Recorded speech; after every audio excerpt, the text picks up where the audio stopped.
하나님의 말씀은 요한복음 1장 1절에서 3절의 말씀입니다. 태초에 말씀이 계시니라. 이 말씀이 하나님과 함께 계셨으니 이 말씀은 곧 하나님이시니라. 그가 태초에 하나님과 함께 계셨고. 다 같이 읽으시겠습니다. 만물이 그로 말미암아 지은 바 되었으니 지은 것이 하나도 그가 없이는 된 것이 없느니라. 아멘. 할렐루야. 서로에게 평강의 복을 기원하는 마음으로 샬롬 인사 나누시기 바랍니다. 샬롬. 샬롬. 오늘도 수요 새벽 기도에 잘 나오셨습니다. 교회와 교회학교 이웃을 위한 중보기도 모임이 6시 50분부터 중보기도실에서 이어집니다.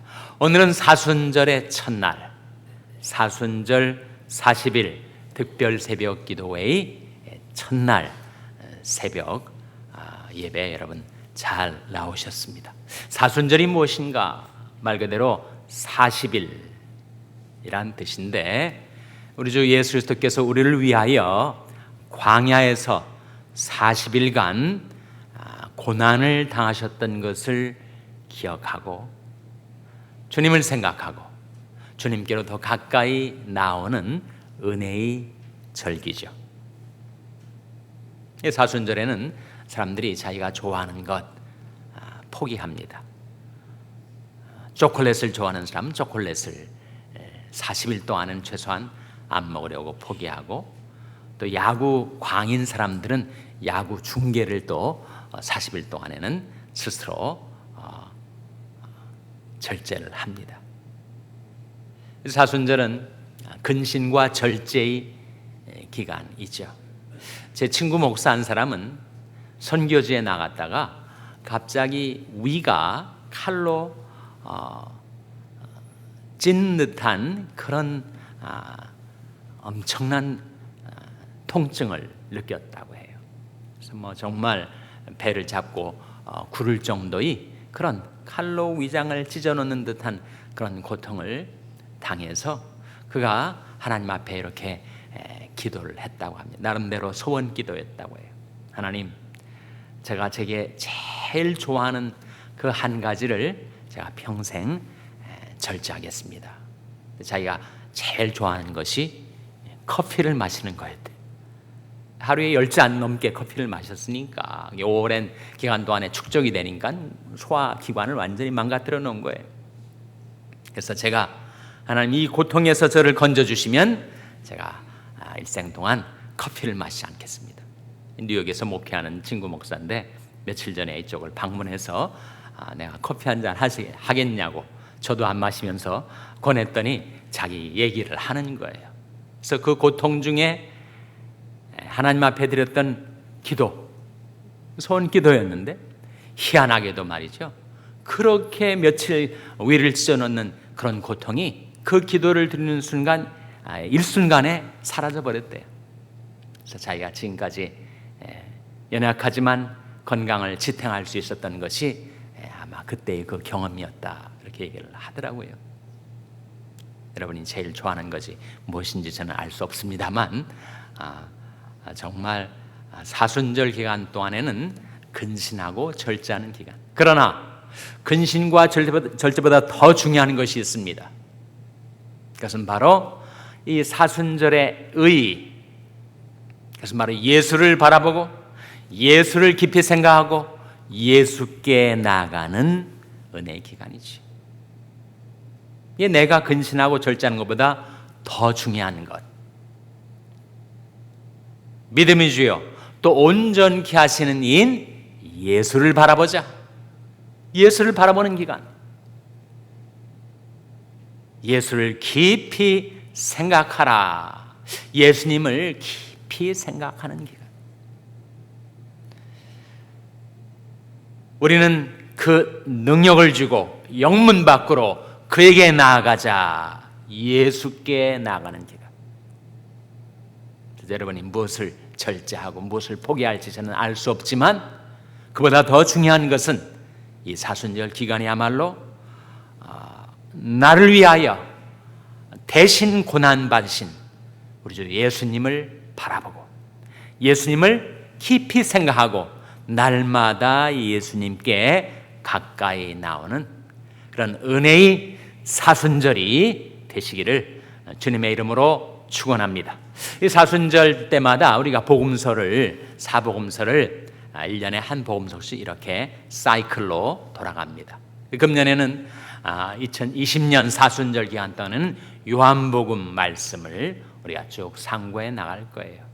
40일 동안 요한복음 21장까지 있으니까 아마 평균적으로 이틀에 걸쳐서 한 장씩 하면 요한복음 전체를 우리가 묵상할 수 있게 될 것입니다. 매절마다 다 묵상하진 못하고 중요한 패러그래프별로 우리가 요한복음 전체를 묵상하는 기간이 될 거예요. 사복음서를 비교해 볼 때 마태복음은 예수님을 왕으로 증거합니다. 그렇지 않습니까? 이스라엘의 왕이신 예수. 마가복음은 예수를 종으로 증거합니다. 인자에 온 것은 섬김을 받으려 함이 아니라 도리어 섬기려 하고 자기 목숨을 많은 사람이 대선물로 주려 함이니라. 우리를 사랑하셔서 우리를 섬기러 오신 종이신 예수를 마가복음이 증거한다면 누가복음은 이상적인 인간으로서의 예수, 사람의 아들 예수. 그래서 누가복음에 나타난 예수님은 기도를 많이 하십니다. 인간은 하나님 앞에 기도하며 살아가는 존재죠. 그리고 그 기도 가운데 받은 그 능력과 사랑을 가지고 우리들에게 컴패션, 긍휼과 사랑을 베푸셨던 인간 예수. 그러니까 완벽한 이상향의 인간이 누군가, 이상적인 인간이 누군가, 그는 하나님께 기도하고 사람에게 사랑을 베푸는 자. 그것을 누가복음이 증거하죠. 그렇다면 요한복음이 예수는 누굴까요? 요한복음이 증거하는 예수는 누굽니까? 바로 하나님이신 예수. 그래서 그 사복음서의 오디언스가 다 달라요. 마태복음의 오디언스는 유대인. 그래서 이스라엘의 왕이신 예수를 증거한 거죠. 마가복음의 오디언스는 로마인들은 행동을 중시하는 사람들인데 예수님은 섬김의 행동을 계속하셨던 주님으로 종으로 나타나죠. 누가복음의 오디언스는 헬라인들이 추구했던 것은 이상적인 인간상이 무엇이냐? 그것에 대한 누가의 답변은 하나님께 기도하고 사람에게 사랑을 베풀며 사는 것이 이상적인 인간이다. 그리고 요한복음의 오디언스는 누굴까요? 요한복음의 오디언스는 바로 만민입니다. 만민. 유대인, 로마인, 헬라인, 한국인, 미국인 포함해서 모든 만민에게 예수가 하나님이심을 증거하고자 하는 그것이 요한복음의 목적이에요. 요한복음의 문체는 아주 단순합니다. 사용되는 어휘가 아주 평범하고 심플해요. 그렇지만 요한복음처럼 심오한 책이 세상에 없습니다. 요한복음의 저자로 알려진 사도 요한, 세베대의 아들, 어머니는 살로메, 형은 야고보, 보아너게라는 별명이 붙여진 우레의 아들, 혈기 등등 했었던 청년. 그러나 가장 오래까지 생존해서 초대교회의 기둥과 같이 하나님께 쓰임을 받았었던 요한. 그의 나이가 90세가 넘도록 살았다고 해요.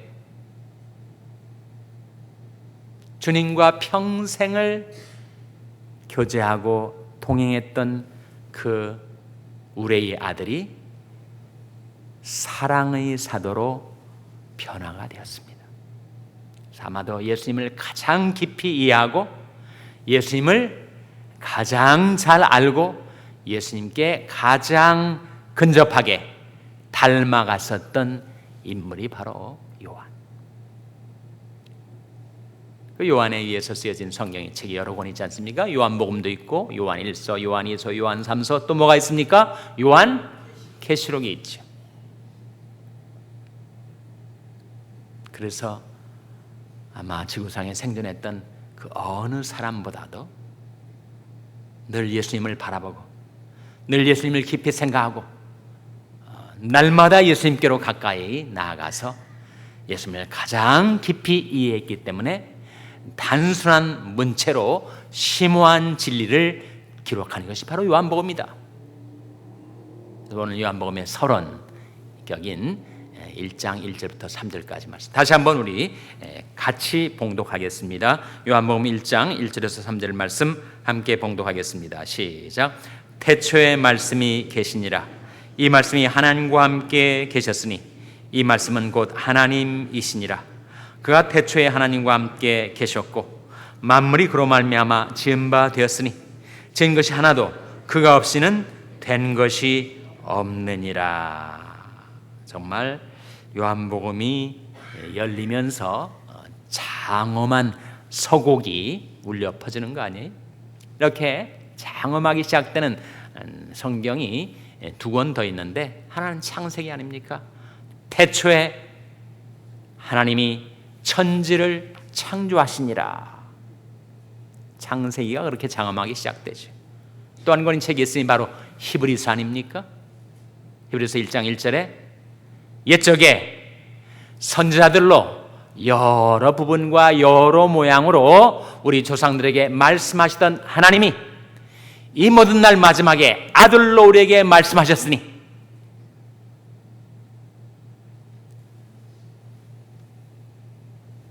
이는 하나님의 영광의 광채시요 본체의 형상이시라. 그 능력의 말씀으로 만물을 붙드시며 죄를 정결케 하는 일을 하시고 높은 곳에 계신 위엄의 우편에 앉으셨느니라. 예수 그리스도의 영광을 놀랍게 장엄하게 증가하는 것이 히브리서의 서두입니다. 그래서 창세기, 요한복음, 히브리서는 놀랍게 하나님의 영광을 선포함으로 시작을 합니다. 바로 1장 1절에 태초에 말씀이 계시니라. 이 태초하고 창세기 1장 1절의 태초하고 같을까요? 다를까요? 물론 단어는 같지만 의미는 다르죠. 창세기 1장 1절의 태초는 만물의 시원, 하나님의 창조의 태초를 가리킨다면 요한복음 1장 1절의 태초는 예수 그리스도께서 만물이 창조될 때 그때부터 계신 것이 아니지 않습니까? 요한복음 17장이 보여주는 바대로 창세전에 계시던 우리 주 예수 그리스도. 이 태초는 바로 창세전, 영원전의 태초죠. 예수님은 만물이 창조되기 이전부터 계셨던 분이십니다. 태초에 말씀이 계시니라. 왜 말씀이라고 했을까? 여러 가지 의미가 있지만 가장 뚜렷한 한 가지 의미, 그것은 바로 여러분 사람이 마음 속에 어떤 생각과 감정을 품고 사는지 우리가 모르지 않습니까? 그 사람이 무슨 꿍꿍이 속에 있는지, 무슨 생각을 하고 무슨 감정을 나에 대해서 품고 사는지 우리가 모를 때 그의 입에서 나오는 말이 그의 속에 있는 것을 드러내주지 않아요? 그러니까 그 하는 말을 보면 이런 생각을 하고 사는구나, 이런 감정을 품고 사는구나, 말이 속에 있는 것을 표현해 주죠. 마찬가지로 영이신 하나님을 우리가 배울 수가 없을 때 그 하나님이 누구이신가를 우리에게 보여주신 분이 바로 예수 그리스도니, 예수 그리스도가 바로 하나님의 말씀이다. 하나님이 누구신지를 우리가 몰랐는데 예수 그리스도를 보니까 하나님이 누구신지를 알겠더라. 그 하나님을 우리에게 표현해 준다는, 계시해 준다는 뜻에서 바로 말씀이라고 하는 거 아닙니까? 본래 하나님을 본 사람이 없으되 아버지 품속에 있는 독생하신 하나님이 나타내셨느니라. 말씀이 육신이 되어 우리 가운데 거하심에 우리가 그 영광을 보니 아버지 독생자의 영광이요 은혜와 진리가 충만하더라. 예수께서 외쳐 가라사대 나를 믿는 자는 나를 믿는 것이 아니요 나를 보내신 이를 믿는 것이며 나를 보는 자는 나를 보내신 이를 보는 것이니라. 말씀하신 대로 예수 그리스도는 우리에게 하나님을 계시해 주시는 말씀이라 하는 거죠. 자, 태초에 말씀이 계시니라. 이 말씀이 하나님과 함께 계셨으니 이 말씀은 곧 하나님이시니라. 아니, 하나님과 함께 계셨다고 해놓고 또 하나님이시라 하는 말씀은 무슨 뜻일까?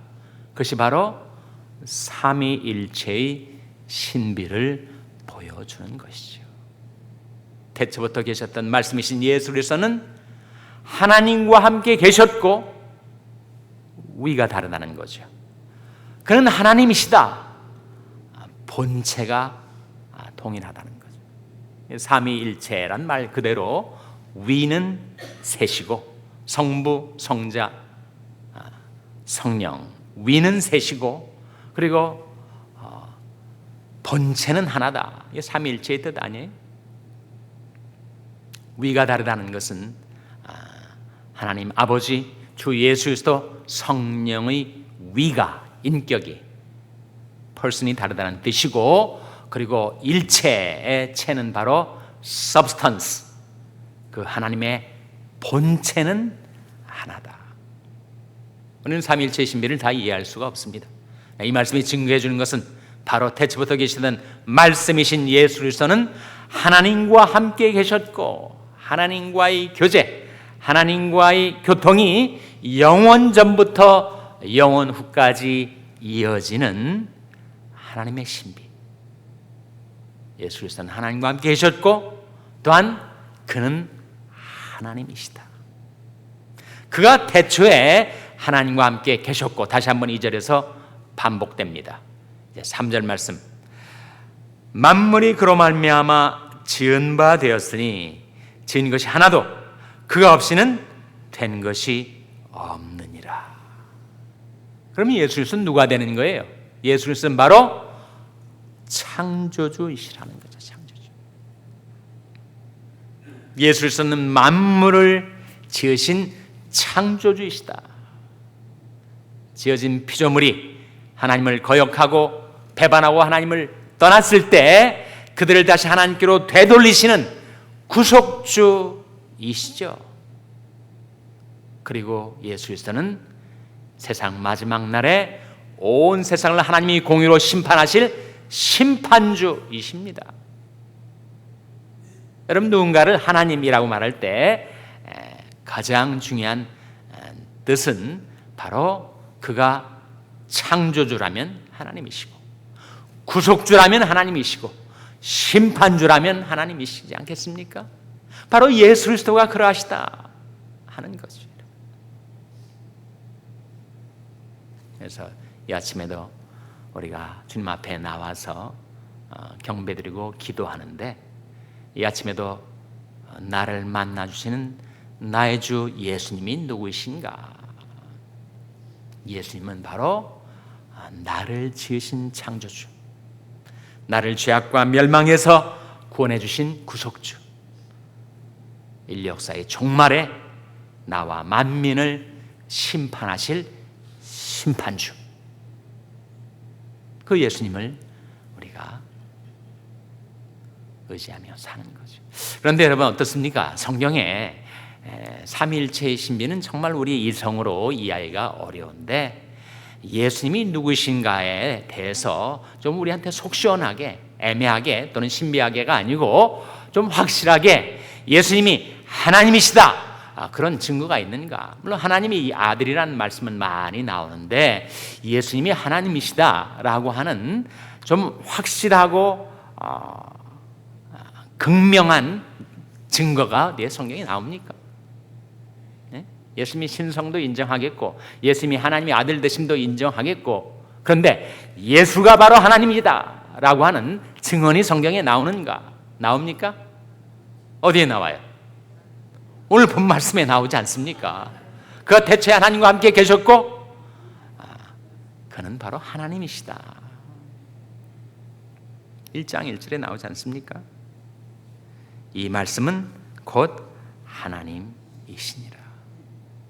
근데 이것도 좀 못 믿어하는 사람이 있을지 몰라요. 이게 예수 그리스도라고 명확하게 나오질 않고 말씀은 하나님이시라고 하지 않았는가?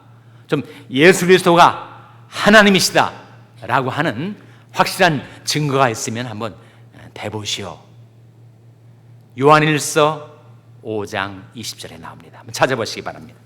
같은 요한 사도가 기록한 요한일서 5장 20절에 바로 그 명확한 진술이 나타나 있습니다.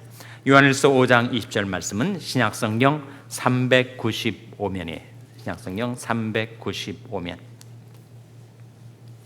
요한일서 5장 20절 말씀 우리 찾아서 한번 같이 읽겠습니다. 찾으셨습니까? 요한일서 5장 20절 말씀 같이 읽겠습니다. 시작. 또 아는 것은 하나님이 아들이 이르러 우리에게 지각을 주사 우리로 참된 자를 알게 하신 것과 또한 우리가 참된 자 곧 그의 아들 예수 그리스도 안에 있는 것이니 그는 참 하나님이시요 영생이시라. 이 마지막 부분에 예수 그리스도는 누구라고요? 참 하나님이시요 영생이시라. 거기에 성경에 중요한 증거가 나옵니다. 예수 그리스도는 참 하나님이시다. 그리고 영생이시다. 이 사순절 기간 동안에 그 예수 그리스도를 바라보고 그 예수 그리스도를 깊이 생각하고 그 예수 그리스도께 날마다 가까이 나아가는 여러분의 삶이 되시기를 주님의 이름으로 축원합니다. 기도하시겠습니다. 오늘 말씀 기억하며 우리가 기도할 때 하나님, 저희들이 이 사순절을 지나면서 예수를 바라보고 예수를 깊이 생각하고 예수께 나오게 하여 주시옵소서. 기도하시기 바랍니다. 우리 자녀들을 위해서 기도할 때 하나님, 저희 자녀들에게 지각을 주셔서 믿음을 주셔서 예수 그리스도를 알게 하여 주시고 예수 그리스도를 섬기며 사는 자녀들 되게 해달라고 자녀들을 위해서 기도하시기 바랍니다. 병상에 약한 지체들을 위해서 기도해 주시기 바랍니다. 주님, 그들과 권능의 손으로 그 고통과 질고에서 건져 주시옵소서 위하여 기도해 주시기 바랍니다. 우리 샬롬교회를 위해서 기도할 때 하나님, 저희 샬롬교회가 예수 그리스도만을 섬기는 교회 되게 해달라고 기도해 주시기 바랍니다. 여러분의 생업을 위해서 기도하시고 비전 시각 장애인 센터 추영수 목사님을 위해서 기도해 주시기를 바랍니다. 코로나 바이러스 하나님께서 속히 제하여 주시고 하나님의 백성들을 안전하게 지켜 주시옵소서 위하여 기도해 주시기 바랍니다. 하나님, 이 아침 하나님 앞에 나온 저희들을 불쌍히 여기사 성령으로 충만케 하여 주시옵소서. 이런 제목들을 놓고 우리 합심해서 기도하겠습니다.